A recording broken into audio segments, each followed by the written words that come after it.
আমাদের বিধায়ক শ্রী সুদীপ রায় বর্মনজি ফলাফল প্রকাশের আগেই বলেছিলেন যে একটি ওয়েটিং লিস্ট যাতে বানানো হয়, কারণ এই পরীক্ষায় যারা গ্রুপ ডিতে পরীক্ষা দিয়েছে তারা গ্রুপ সিতেও পরীক্ষা দিয়েছে এবং বহিরাগত বাইরের থেকেও অনেক ছেলেমেয়েরা এসে পরীক্ষা দিয়েছে। তাদের মধ্যে আমরা যদি কমিও ধরি 900 থেকে 950 লোক এই পরীক্ষা এই চাকরিতে নিজেদেরকে এনরোলমেন্ট করাবেন না। তো যেই 900 950 গ্যাপ আবার হবে, সেই গ্যাপটা যাতে সেই ওয়েটিং লিস্ট থেকে সেই মেরিট লিস্ট থেকে নিয়ে আসা হয়, তাই আমরা আজকে এই আন্দোলন করেছিলাম।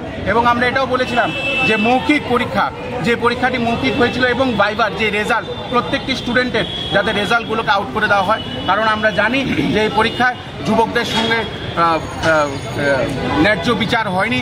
যুবকদের সঙ্গে যারা পয়সা দিয়েছে তারাই এই চাকরি পেয়েছে এবং তার প্রতিবাদে আজ প্রদেশ যুব কংগ্রেস ময়দানে নেমেছে।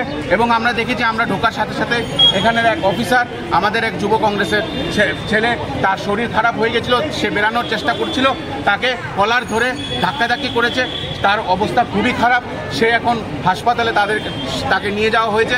এবং তার জন্য আমরা পুলিশ প্রশাসনকে এবং যে বিজেপির দালাল যারা কাঁধের মধ্যে অশোক স্তম্ভটাকে ভুলে পদ্মফুল লাগিয়ে আজকে নাটক করছে, সেই পুলিশদের বিরুদ্ধে আজকে আমরা আওয়াজ উঠিয়েছি। এবং আমরা চাই সাংগঠনিক অসাংগঠনিক যত যুবকরা আছে এই আন্দোলনকে আরও বৃহত্তর করে গড়ে তুলতে হবে, কারণ দিনের পর দিন এই শাসক দল, এই বেকার বিরোধী দল, এই যুবক বিরোধী দল, এই ভারতীয় জনতা পার্টি রাক্ষসের মতন যুবকদের জীবনকে নিয়ে ছিনিমিনি এবং তাদেরকে গ্রাস করছে।